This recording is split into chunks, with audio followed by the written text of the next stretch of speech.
Elinor heard her mother wanting to know what was going on. She sounded wide awake, no doubt wrenched into full consciousness by the roar of the plane. A second later, there were footsteps on the landing, and Rachel appeared, leaning over the banisters. "You can come up now." She was speaking to Alex, who grimaced and put down his glass.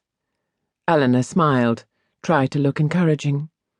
She wondered what it was like to be Alex, to have seen so many men his own age and even younger killed, and then to come back into this other world where an old woman dying in her own bed, surrounded by people who loved her, was treated as a tragedy. They never really come back, she thought, looking at Alex, thinking of Toby, wondering if the same might not be true of Paul. "You too, Elinor?" She didn't want to go. She thought Alex would want time alone with his grandmother. They'd been so close, but evidently Rachel thought otherwise. For whatever reason, she'd decided the whole family should all be there together. Alex was sitting with his back to the door when she entered the room, his left hand resting on his grandmother's wrinkled arm. Her dead white skin and his brown hand shockingly contrasted against the pale blue coverlet. It imprinted itself on her mind, that image. She knew she would always remember it.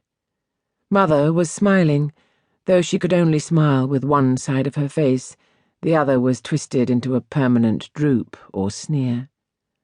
And she was struggling to speak. "It's all right, Gran." Alex obviously meant don't bother, don't try to speak, but the old woman's mouth worked and worked at the words that wouldn't come. Then, "Toby," she said. "I knew you'd come."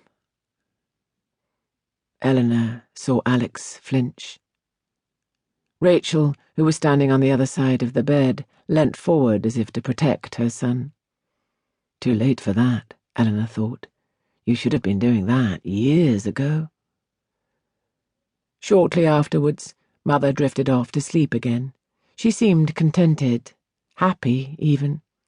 They listened to her breathing, waiting and perhaps some of them longing for a change in the rhythm.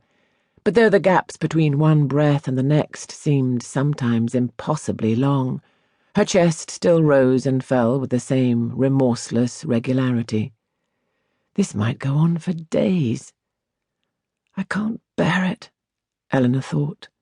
And then, "Don't be stupid. Of course you can."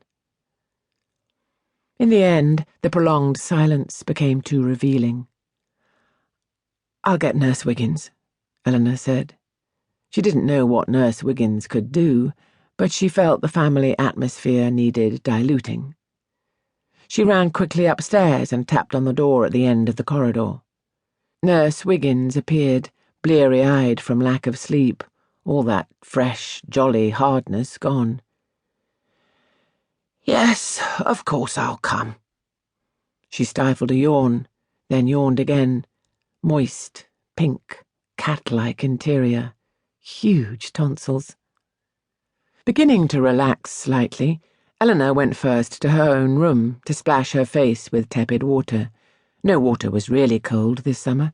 Was tempted to lie down for half an hour, but decided she ought to go downstairs. When she reached the bottom step, she saw Alex and Rachel standing under Toby's portrait in the hall. Something about their attitude suggested the talk was private, so she retreated a few steps and settled down to wait. Rachel was saying in a low, urgent voice, "You will stay."